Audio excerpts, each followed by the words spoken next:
ও শান্তিময় করতে এবং শরীর ও মনকে নিয়ত কর্মক্ষম রাখার জন্য যৌগিক আসন মুদ্রা অভ্যাস করা প্রয়োজন। এই অভ্যাসে যেমন আয়ু বৃদ্ধি হয়, তেমনি আমাদের যৌবন দীর্ঘস্থায়ী হয়। আমরা অনুশীলন শুরু করছি সুখাসন দিয়ে। আপনার সন্তান যদি লেখাপড়ায় অমনোযোগী হয়ে থাকে, তবে তাকে আজ থেকেই অভ্যাস করান সুখাসন। ডান পা টেনে বাম উরুর উপর এবং বাম পা গুটিয়ে ডান পায়ের নিচে রেখে হাত যে কোনো একটি মুদ্রারত অবস্থায় মেরুদণ্ড সরল করে বসলেই সুখাসন অনুশীলন করা হয়। এ সময় আমরা চোখ বন্ধ করে ভ্রু মধ্যে দৃষ্টি রাখব এবং শ্বাস প্রশ্বাস স্বাভাবিক থাকবে। বিনা ক্লেশে অনেকক্ষণ এই আসনে বসে থাকা যায় বলে একে সুখাসন বলা হয়।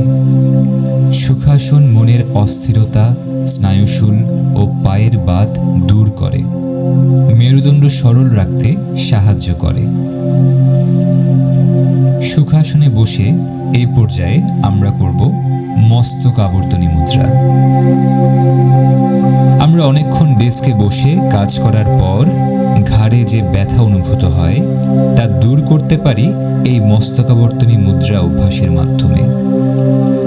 যে কোনো একটি আসনে বসে কণ্ঠ চিবুক সংলগ্ন করে এবং পর্যায়ক্রমে ঘাড়কে পিঠ সংলগ্ন করে একবার ডান থেকে বাম দিকে এবং পরের বার বাম থেকে ডান দিকে পর্যায়ক্রমে মস্তক আবর্তন করতে হয়। এ সময় চোখ খোলা থাকবে এবং শ্বাস প্রশ্বাস স্বাভাবিক রাখতে হবে।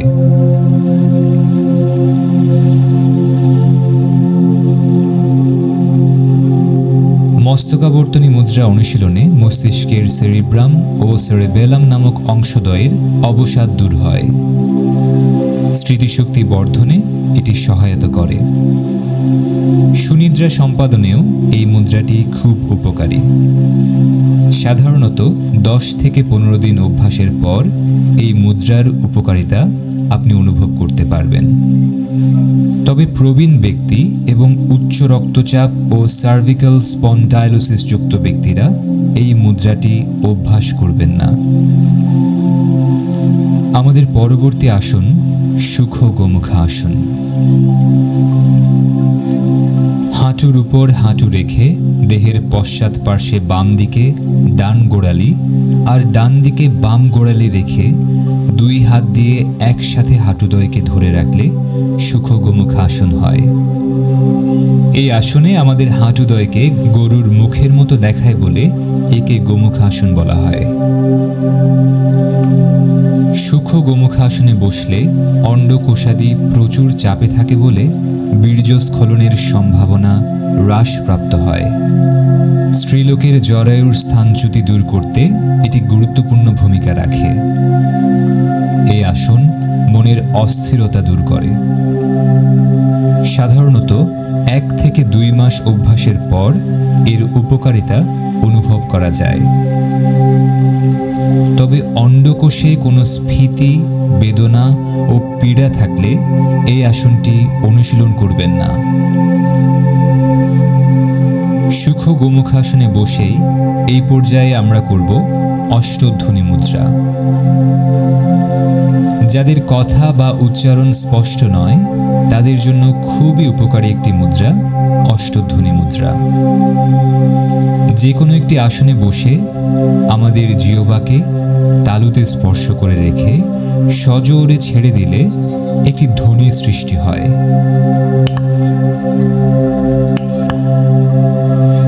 এভাবে 8 বার এই ধ্বনিটি তৈরি করলে অষ্টধ্বনি মুদ্রা হয়।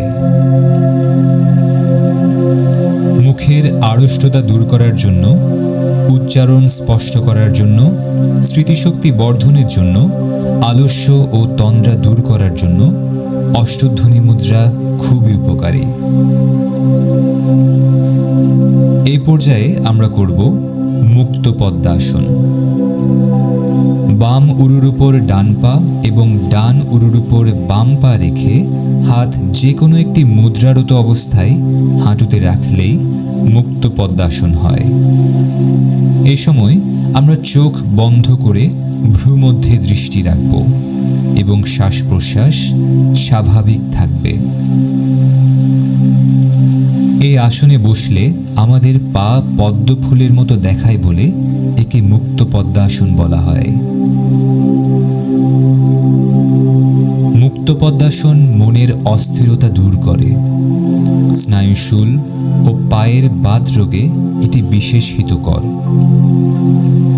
এই আসনে বসলে বিনা ক্লেশে মেরুদণ্ড সরল রাখা সম্ভব হয়। সাধারণত 1 থেকে 2 মাস অনুশীলনের পর এই আসনের উপকারিতা অনুভূত হয়।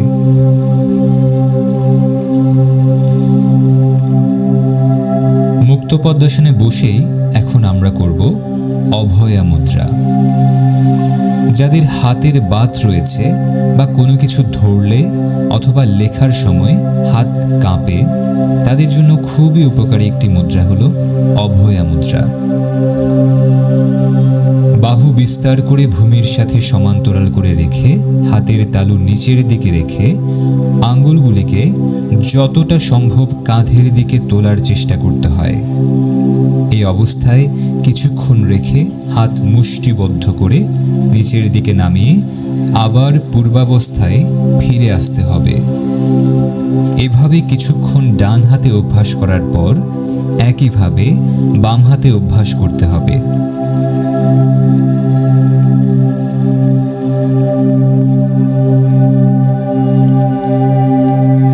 অভয়া মুদ্রা হাতের আলনার নার্ভ এবং রেডিয়াল নার্ভের দুর্বলতা দূর করে।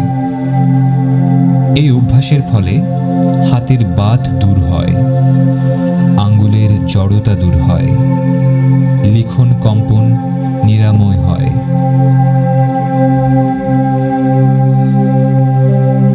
এই পর্যায়ে আসন মুদ্রা সম্পর্কিত কিছু গুরুত্বপূর্ণ প্রশ্নের উত্তর জানিয়ে রাখি। আসন মুদ্রা কিভাবে অনুশীলন করতে হয়? ভোরে ঘুম থেকে উঠে হাত মুখ ধুয়ে ভ্রূমধ্যে 27 বার শীতল জলের ঝাপটা দিয়ে যার যার উপাসনা বা নাম জপাদি শেষ করে ভগবানকে ও নিজ গুরুদেবকে স্মরণ ও প্রণাম করে শান্ত মনে উৎফুল্ল হৃদয়ে শ্রদ্ধাবনত চিত্তে নিয়মিত নির্দিষ্ট সময়ব্যাপী মৌন হয়ে ভ্রূমধ্যে দৃষ্টি নিবদ্ধ রেখে শ্বাসে প্রশ্বাসে শ্রী ভগবানের নাম যুক্ত রেখে যৌগিক আসন মুদ্রা অনুশীলন করতে হয়। আসন মুদ্রা কখন করা উচিত? ভোরে ঘুম থেকে উঠে খালি পেটে এবং বিকাল থেকে সূর্যাস্তের আগ পর্যন্ত সময়টিতে পেট খালি থাকা সাপেক্ষে আসন মুদ্রা অনুশীলন করা যায়। ভরা পেটে আসন মুদ্রা অনুশীলন করা উচিত নয়। অনুশীলনের পর অন্তত 10 মিনিট শরীরকে বিশ্রাম দিতে হবে। এই সময়ে স্নান করা ও আহার গ্রহণ করা থেকে আমরা বিরত থাকব। আসন মুদ্রা অনুশীলনের পর যথাসাধ্য পুষ্টিকর খাদ্য খেতে হয়। আসন মুদ্রা অনুশীলনকারীর পক্ষে নিষিদ্ধ কি কি? বীর্যক্ষয়, কুচিন্তা, অলসতা ও ধূমপান আসন মুদ্রা অনুশীলনকারীর পক্ষে নিষিদ্ধ। যতক্ষণ আমরা আসন মুদ্রা অনুশীলন করব ততক্ষণ কথা না বলাই উত্তম। অনুশীলনের সময় পায়খানা প্রস্রাবের বেগ ধারণ করা যাবে না। এছাড়া স্বামী স্ত্রী, তরুণ তরুণী, ভ্রাতা ভগ্নী একসাথে আসন মুদ্রা অনুশীলন করা উচিত নয়। আমরা ফিরে যাচ্ছি আমাদের আসন মুদ্রা অনুশীলনে। মহামুদ্রা মুদ্রাগণের মধ্যে সর্বশ্রেষ্ঠ। এখন আমরা দেখব কিছু মহামুদ্রা। স্বল্প মহামুদ্রা। পদশিরার বাত রোগ অর্থাৎ সায়াটিকা যাদের রয়েছে তাদের জন্য অত্যন্ত উপকারী একটি মুদ্রা হল স্বল্প মহামুদ্রা। 2 পা সামনের দিকে প্রসারিত করে পায়ের আঙ্গুলসমূহ উপরের দিকে মুখ করে 2 গোড়ালি একত্র করে রাখি। তারপর গোড়ালিদ্বয়কে নিজ নিজ স্থানে রেখে মেরুদণ্ড সরল করে একটি পায়ের আঙুলসমূহ বক্র করে নিজের শরীরের দিকে টেনে আনি এবং অপর পাটি সামনের দিকে সরলভাবে প্রসারিত করার চেষ্টা করি। এক্ষেত্রে যে পাটি আমাদের নিজেদের দিকে আসছে সেই পায়ের হাঁটু ভূমি থেকে প্রায় 6 থেকে 8 ইঞ্চি পরিমাণ উঠে যাবে এবং যেই পাটিকে ভূমি সংলগ্ন করে সুদূরে প্রসারিত করছি সেই দিকের কাঁধ এবং আমাদের মস্তক সামনের দিকে ঝুঁকে যাবে। আমাদের দৃষ্টি থাকবে সামনের দিকে প্রসারিত পাটির বৃদ্ধাঙ্গুলিতে। শ্বাস প্রশ্বাস স্বাভাবিক থাকবে। দীর্ঘ পথ হেঁটে এসে কিছুক্ষণ এই স্বল্প মহামুদ্রা অভ্যাস করলে সঙ্গে সঙ্গে পায়ের সকল শ্রান্তি দূর হয়ে যায়। সায়াটিকা নিবারণে এই মহামুদ্রাটির সামর্থ্য অসাধারণ। ক্রমান্বয়ে 7 দিন অভ্যাস করলে স্বল্প মহামুদ্রার অব্যর্থ শক্তি আপনি সুনিশ্চিতভাবে উপলব্ধি করবেন। দৈনিক 50 থেকে 100 বার পর্যন্ত একজন নিতান্ত দুর্বল ব্যক্তিও এই মহামুদ্রাটি অনুশীলন করতে পারেন। স্ত্রীলোকের ক্ষেত্রে গর্ভের 5ম মাস পর্যন্ত এবং প্রসবের 22তম দিবস পরে এই মহামুদ্রাটি অনুশীলন করা যায়। আমাদের দ্বিতীয় মহামুদ্রাটি হল সপ্তাবর্তনী মহামুদ্রা। যাদের মেরুদণ্ডে জড়তা রয়েছে, পাশাপাশি নড়াচড়া করতে পারেন না, তাদের জন্য নির্দ্বিধায় একটি গুরুত্বপূর্ণ মহামুদ্রা। প্রথমে বাম পা প্রসারিত অবস্থায় ডান পা টেনে ডান হাত ঘুরিয়ে পিছন দিক থেকে ডান পায়ের বৃদ্ধাঙ্গুলি ধরার চেষ্টা করি। এরপর বাম হাত দিয়ে প্রসারিত করা বাম পায়ের বৃদ্ধাঙ্গুলি ধরার চেষ্টা করি। এই অবস্থায় আমাদের 2 পায়ের মধ্যবর্তী কোণ 90 ডিগ্রি বা সমকোণ হতে হবে। তারপর বক্ষে চিবুক সংনিস্ত করে একবার ডান দিকে এবং একবার বাম দিকে মস্তক আবর্তিত করতে হয় এবং বাহু ও স্কন্ধের সংযোগস্থলকে দর্শন করার চেষ্টা করতে হয়। এই ডান দিকে ও বাম দিকের আবর্তন মিলে একটি পূর্ণ আবর্তন সম্পন্ন হয়। এভাবে 7 বার পূর্ণ মস্তকাবর্তন করলেই সপ্তাবর্তনী মহামুদ্রা অনুশীলন করা হয়। ডান দিকের প্রক্রিয়া শেষ হবার পরে পুনরায় বিপরীতভাবে ডান পা প্রসারিত করে বাম পা টেনে একইভাবে মস্তকাবর্তন করতে হয়। প্রত্যেকবার মস্তকাবর্তনকালে হয় একটি শ্বাস গ্রহণ অথবা একটি প্রশ্বাস ত্যাগ এবং প্রতি শ্বাসে এবং প্রতি প্রশ্বাসে এক একবার করে ঈশ্বরের নাম জপ বিধেয়। সপ্তাবর্তনী মহামুদ্রা অভ্যাসের দ্বারা গ্রীবাদেশের শিরার বেদনা, দুর্বলতা ও আড়ষ্টতা, অর্ধাঙ্গ বাত ব্যাধির প্রথম আক্রমণ বিদূরিত হয়। মস্তিষ্কের অবসাদ নিবারণ হয়, স্মৃতিশক্তি বর্ধিত হয়। সুনিদ্রা সম্পাদনে এটি ভূমিকা রাখে। মেরুদণ্ডের জড়তা বিনাশে এটি কাজ করে। এই মহামুদ্রাটি অভ্যাসের ফলে মেরুদণ্ডে একটি মোচড় পড়ে, যার ফলে মেরুদণ্ডে জমে থাকা বিভিন্ন দূষিত পদার্থ বের হয়ে আসে। সাধারণত 10 থেকে 15 দিন অনুশীলনের পর এটির উপকারিতা অনুভব করা যায়। অলসতা দূর করার জন্য একটি গুরুত্বপূর্ণ আসন পশ্চিমোত্তানাসন। 2 পা একসাথে করে সামনের দিকে বিস্তারিত করে ডান পায়ের বৃদ্ধাঙ্গুলি ডান হাত দিয়ে এবং বাম পায়ের বৃদ্ধাঙ্গুলি বাম হাত দিয়ে সজোরে ধরে মস্তক দ্বারা হাঁটু স্পর্শ করলে পশ্চিমোত্তানাসন হয়। এখানে শ্বাস প্রশ্বাসের প্রক্রিয়াটি লক্ষণীয়। মাথা নামানোর সময় প্রশ্বাস ত্যাগ ও মাথা তোলার সময় শ্বাস গ্রহণ করতে হয়। প্রথম অভ্যাসকারীর পক্ষে একেবারে হাঁটু স্পর্শ করা অত্যন্ত কষ্টকর বলে মনে হবে। তাই প্রথম প্রথম মস্তক যতটা নামানো সম্ভব ততটুকুই করা উচিত। অভ্যস্ত হয়ে গেলে বলবান ব্যক্তি প্রতি উপবেশনে 5 থেকে 25 বার এটি করতে পারে।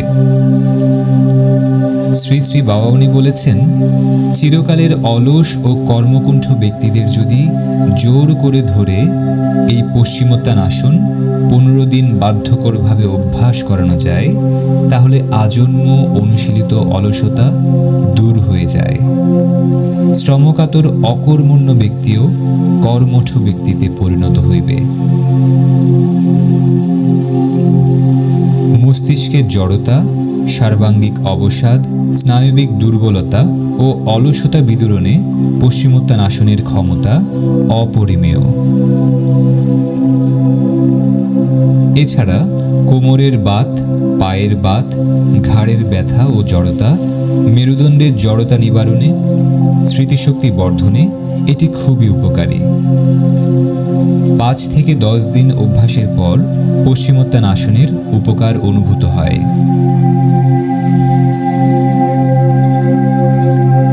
সাধারণত ভরা পেটে আসন মুদ্রা অনুশীলন করা উচিত নয়, তবে এখন যে আসনটি দেখতে চলেছি তা ভরা পেটে অনুশীলন করা যায়। বীরাসন। উরুদয় কাছাকাছি এনে পায়ের বৃদ্ধাঙ্গুলি স্পর্শ করে 2 পায়ের পাতার উপর বসি।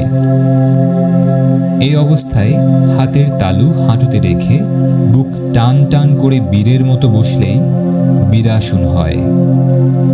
এ সময় চোখ বন্ধ করে আমরা ভ্রু মধ্যে দৃষ্টি রাখব। শ্বাস প্রশ্বাস স্বাভাবিক থাকবে। এই আসনটি ভরা পেটে অনুশীলন করা যায়। এটি হজমের জন্য ভীষণ উপকারী। বীরাসন আমাদের রক্ত প্রবাহকে নিয়ন্ত্রণ করে। শরীরের নিম্নাংশে রক্ত প্রবাহ হ্রাস করে হজম ক্রিয়ায় নিয়োজিত অঙ্গসমূহে রক্ত প্রবাহ বৃদ্ধি করে, যার ফলে হজম ক্রিয়া দ্রুতগামী হয়। তাই যাদের হজমে সমস্যা রয়েছে তারা এই আসনটি অভ্যাসে সমস্যাটি দূর করতে পারবেন। বীরাসন উচ্চ রক্তচাপ ও অ্যাজমার জন্য থেরাপির মতো কাজ করে। এটি আমাদের উরু, হাঁটু ও গোড়ালিকে প্রসারিত করে। এছাড়াও ক্লান্ত পায়ের ব্যথা দূর করে, মনের অস্থিরতা নিবারণ করে। যাদের হাঁটু এবং গোড়ালিতে আঘাত বা ক্ষত রয়েছে তারা ডাক্তারের পরামর্শ ছাড়া এই আসনটি অভ্যাস করবেন না। ঘুম থেকে ওঠার পর আমাদের অনেকেরই পিঠে ব্যথা বা ব্যাক পেইন অনুভূত হয়। এই ব্যথা দূর করার জন্য আমরা এখন কিছু আসন মুদ্রা দেখব। ভুজঙ্গাসন। বীরাসন থেকে আমরা উপর হয়ে ভূমিতে শুয়ে পড়ি। 2 পা একসাথে করে 2 হাত বুকের 2 পাশে রাখি। এরপর পায়ের বৃদ্ধাঙ্গুলি থেকে নাভি পর্যন্ত ভূমিতে রেখে 2 হাতের তালুর দ্বারা ভূমি স্পর্শ করে সাপের মতো উপরের দিকে মাথা তুললে ভুজঙ্গাসন হয়। এক্ষেত্রে শ্বাস প্রশ্বাসের নিয়মটি লক্ষণীয়। ভূমিতে থাকা অবস্থায় শ্বাস গ্রহণ এবং উপরের দিকে মাথা তোলার পর সজোরে সাপের ফোঁস করার শব্দের মতো করে প্রশ্বাস ত্যাগ করতে হয়।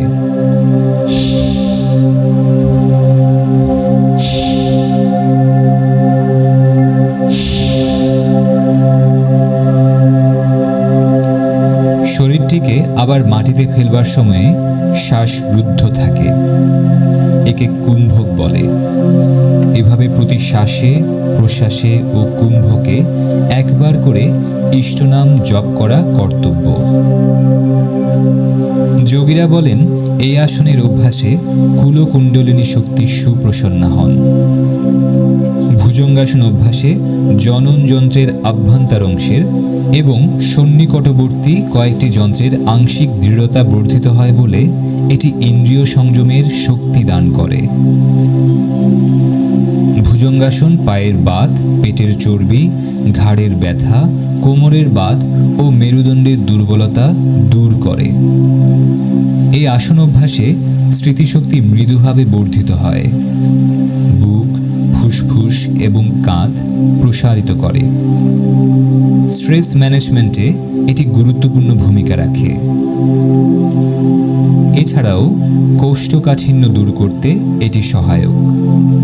পিঠের ব্যথা বা ব্যাক পেইন দূর করে। পেটের সার্জারি হলে 2 থেকে 3 মাস এই আসনটি অভ্যাস করবেন না। যারা হার্নিয়া এবং আলসারে ভুগছেন তাদের এই আসনটি অভ্যাস করা উচিত নয়। বুকডন সম্পর্কে আমরা সকলেই জানি, কিন্তু আপনি কি জানেন বুকডনের এমন একটি বিশেষ যৌগিক প্রক্রিয়া আছে যা অভ্যাস করলে স্বাভাবিক বুকডনের চেয়ে অধিক উপকার হয়? এই বিশেষ যৌগিক প্রক্রিয়ার নাম ভুজঙ্গিনী মুদ্রা। পূর্বের ন্যায় আমরা বীরাসনে বসি। বীরাসন থেকে মাটির উপর হাতের তালু রেখে উপুড় হতে হয়। 2 পা পরস্পর থেকে 1 হাত দূরত্বে রাখি। তারপর ডন আরম্ভ করার সময়ে হাতের তালু দ্বারা সমগ্র শরীরটাকে এমনভাবে পেছনের দিকে আস্তে আস্তে ঠেলি যেন পায়ের রগগুলিতে টান পড়ে। এরপর হাত ভেঙে অন্যান্য বুকডনের মতো মাটিতে পড়তে হয়, কিন্তু ওঠার সময় কোমরকে যথাসাধ্য ভেঙে সাপের মতো মাথা উপর দিকে তুলে তারপর উঠতে হয়। শরীরকে পিছন দিকে ঠেলার সময় শ্বাস গ্রহণ হয়। শরীরটাকে মাটিতে ফেলার সময়ে শ্বাস রুদ্ধ থাকে। একে কুম্ভক বলে। কোমর ভেঙে ওঠার সময়ে প্রশ্বাস ত্যাগ হয়। এটি বিনা চেষ্টায় স্বভাবতই হয়। শ্বাসে, প্রশ্বাসে ও কুম্ভকে একবার করে ইষ্টনাম জপ করা কর্তব্য। ভুজঙ্গাসনের সকল উপকারিতা ভুজঙ্গিনী মুদ্রাতে আরও অধিক মাত্রায় পাওয়া যায় বলে ভুজঙ্গিনী মুদ্রা অভ্যাসকারীর পক্ষে ভুজঙ্গাসন নিষ্প্রয়োজন। ভুজঙ্গিনী মুদ্রা অভ্যাসে বুক ও হাতের পেশি সুগঠিত হয়। পিঠের ব্যথা বা ব্যাক পেইন দূর হয়। পায়ের বাত, ঘাড়ের ব্যথা, কোমরের বাত ও মেরুদণ্ডের দুর্বলতা নিবারণ হয়। পেটের চর্বি হ্রাস পায়। স্মৃতিশক্তি মৃদুভাবে বর্ধিত হয়। যে কোনো কঠিন আসন অনুশীলনের পর আমাদের শরীরকে একটু বিশ্রাম দেওয়া জরুরি। তবে এই বিশ্রামটিও হয় একটি আসনের মাধ্যমে। এই আসনটির নাম শবাসন। শব বা মৃতদেহের মতো শুয়ে থাকাই হচ্ছে শবাসন। আমরা ধীরে ধীরে ভূমিতে শায়িত হই। 2 পা পরস্পর থেকে 1 হাত দূরত্বে রাখি এবং 2 হাতের তালু উপর দিকে রেখে হাত শরীর থেকে একটু দূরে রাখি। এরপর চোখ বন্ধ করে মাথা বাম দিকে কাত করি। সমস্ত শরীর একেবারে শিথিল করে রাখি। শ্বাস প্রশ্বাসকে ধীর গতিতে একটি ছন্দে আনার চেষ্টা করি। এই পর্যায়ে আমরা নিজেদের শূন্যে ভাসমান বা মহাসমুদ্রে ভেলায় ভাসছি বলে কল্পনা করতে পারি। এ সময় তন্দ্রাভাব এড়াতে আমরা 30 সেকেন্ড থেকে সর্বোচ্চ 1 মিনিট এই আসনটি অনুশীলন করব। শবাসন আমাদের সকল প্রকার দুশ্চিন্তা থেকে মুক্ত হতে সাহায্য করে। শরীর ও মন উভয়কেই বিশ্রাম দেয়। মাথা ব্যথা, ক্লান্তি ও অনিদ্রা হ্রাস করে। রক্তচাপ কমাতে সাহায্য করে।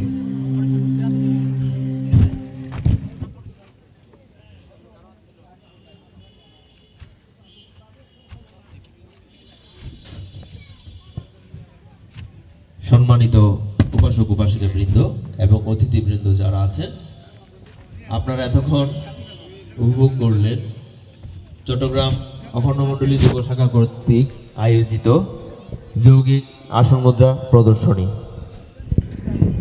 আবারও বলছি, যৌগিক আসন মুদ্রা আমাদের প্রত্যেকের স্বাস্থ্যের জন্য খুবই উপকারী এবং আমাদের মনস্তাত্ত্বিক যে বিষয়টি আছে তার জন্য, সেটির জন্য আসন মুদ্রা খুবই উপকারী। এই আসন মুদ্রা সম্পর্কিত যদি আপনাদের কোনো প্রশ্ন, কোনো জিজ্ঞাসা থেকে থাকে, তাহলে আপনারা নির্দ্বিধায় আমি আছি এবং স্বরূপ মজুমদার জি আছেন। আপনারা সবাই আমাদের কাছে আপনাদের প্রশ্নটি রাখতে পারবেন। যৌগিক আসন মুদ্রার অনুশীলন আমরা চট্টগ্রাম অখণ্ড মণ্ডলী প্রত্যেক শুক্রবার আমাদের উপাসনা শেষ করে আমরা আসনটি অনুশীলন করি। যৌগিক আসন মুদ্রা সম্পর্কিত অনেক কিছুই আসন এবং মুদ্রা বাওয়ানি কর্তৃক মুদ্রিত সংযম সাধনা বইয়ের মধ্যে আপনারা আসনগুলি সম্পর্কে আরও বিস্তারিত জানতে পারবেন। চট্টগ্রাম অখণ্ড মণ্ডলী যুব শাখা প্রত্যেক শুক্রবার আসনটি অনুশীলন করে থাকে।